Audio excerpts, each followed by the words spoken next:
आप देख रहे हैं उत्तराखंड लाइव न्यूज, खबरों की सच्चाई तक। एआर पाठशाला लेकर आया है ऑनलाइन ऑफलाइन होम ट्यूशन सेवा, वो भी एक्सपीरियंस और वेरीफाइड टीचर के साथ। क्लास 1 से क्लास 12 तक। इंतजार किस बात का, आज ही अपनी फ्री डेमो क्लास बुक करें और अपने बच्चे के सपनों को सही दिशा दें।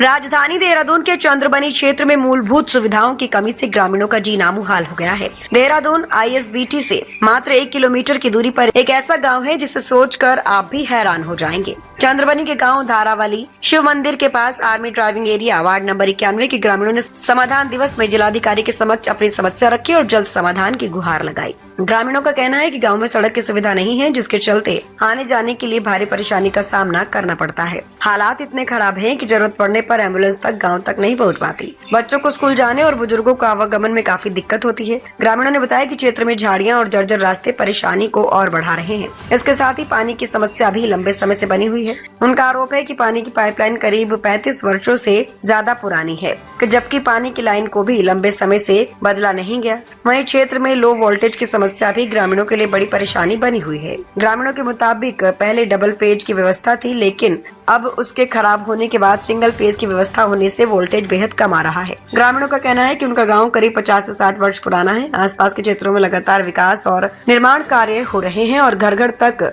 सड़क पहुंच चुकी है, लेकिन धारावाली गांव आज भी मूलभूत सुविधाओं के लिए संघर्ष कर रहा है। ग्रामीणों के मुताबिक उनके घरों की सीमा डिफेंस लाइन से जुड़ी होने के कारण सड़क के लिए रास्ता उपलब्ध नहीं हो पा रहा है। उनका कहना है कि इस समस्या को लेकर वे पूर्व में भी जिलाधिकारी को शिकायती पत्र दे चुके हैं, लेकिन अभी तक स्थायी समाधान नहीं हो पाया। ग्रामीणों ने जिलाधिकारी से मांग की है कि उनकी समस्या का स्थायी समाधान कराया जाए, ताकि आने वाली पीढ़ी को भी इन मूलभूत सुविधाओं के अभाव में जीवन न बिताना पड़े। अब देखना ये होगा कि सरकार को वोट देकर अपनी समस्याओं का समाधान की उम्मीद रखने वाले इन ग्रामीणों की आवाज नए जिलाधिकारी तक पहुंचती है या नहीं, और प्रशासन इनकी वर्षों पुरानी समस्याओं का समाधान कब तक करता है।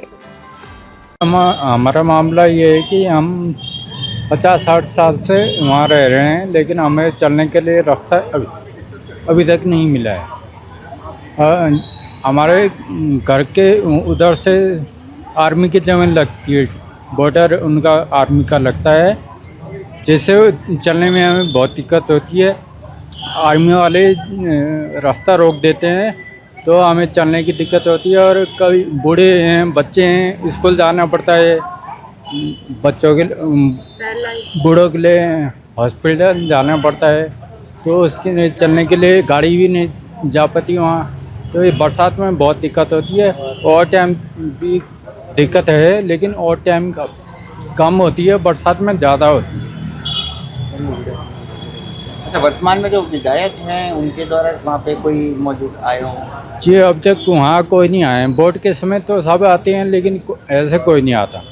पर इस टाइम बीजेपी तो कह रही है हम विकास कर रही है। जी, विकास तो वो और जगह हो रहा है, लेकिन वहाँ तो आप आके देख लो जी, कुछ नहीं हो रहा है। आप एक बार वहाँ के देख सकते हैं, वहाँ की हालत एक बार आप देख सकते हैं कि वहाँ की हालत क्या है।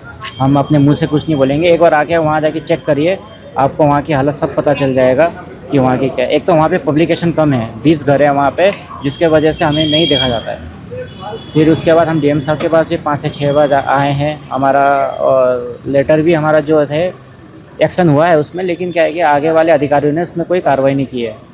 बस इशू दिखा देते हैं, लैंड इशू है ये, लेकिन हम भी तो आम आदमी जनता हैं, हम भी वोट देते हैं, हमारे में भी वो है, हमें भी अधिकार है। मानते हैं जो लापरवाही ये हो रही है? लापरवाही ये है कि पहले वहाँ पे अधिकारियों को तो मौके मुनाजिर में आना ज़रूरी है। जब तक वो मौके मुनाजिर में नहीं आएंगे तब तक उनको नहीं पता चलेगा ऐसे बोलने में। यही दिक्कत है, सबसे बड़ी दिक्कत यही है कि वहाँ पे हमें कुछ नहीं चाहिए, सिर्फ रोड, पानी, बिजली की व्यवस्था होनी चाहिए। रोड, बिजली, पानी की व्यवस्था है, लेकिन रोड का क्या है कि रोड में बिल्कुल ही सेकेंडरी रोड हमारे नहीं है। वहाँ पे कोई ब्रेन हेमरेज हो गया अभी हो रखा है इस रोड के वजह से। कोई एम्बुलेंस नहीं आती, नगर निगम की गाड़ी कोई कूड़ा उठाने के लिए नहीं आती है, कोई भी मतलब झाड़ी झंकड़ हो रही है पूरी। नगर निगम की लापरवाही आप देख रहे हैं? हाँ जी, वो भी है। मतलब मैं तो बोलता हूँ कि एक बार मौका मुनाहिज़ा में आए और एक बार देखें कि उसमें वहाँ पे क्या कर सकते हैं क्या नहीं है। और हम आम आदमी है तो हमें वो मिलना चाहिए कि हमें मूलभूत सुविधा हमें वहाँ पे प्राप्त होनी ज़रूरी है। काफ़ी टाइम से हम इस चीज़ के लिए लड़ रहे हैं, और ऐसा भी नहीं है कि हम वहाँ पे नए हैं, वहाँ पे काफ़ी पुराने हैं। मेरे दादा परदादे वहीं के रहने वाले हैं, और अच्छा, जल भराव भी वहाँ पर होता है? जी, जल भराव वहाँ पर? जाल भराव ऐसा नहीं, वहाँ पे कीचड़ बहुत होता है। आप एक बार, वही तो कह रहा हूँ, एक बार आके वहाँ पे कोई मुनाज़ा तो करे एक बार, तब उनको खुद पता चल जाएगा हमारी बातों से ज़्यादा। और उसके बाद क्या है कि ये चीज़ का समाधान जल्दी से जल्दी होना चाहिए, जिससे वहाँ के बूढ़े आदमी और बच्चों स्कूल को जाने के लिए और मेडिकल और फैसिलिटीज़ के लिए उनके लिए कोई दिक्कत ना हो जाने के लिए। देहरादून से संवाददाता अरुण कुमार की रिपोर्ट।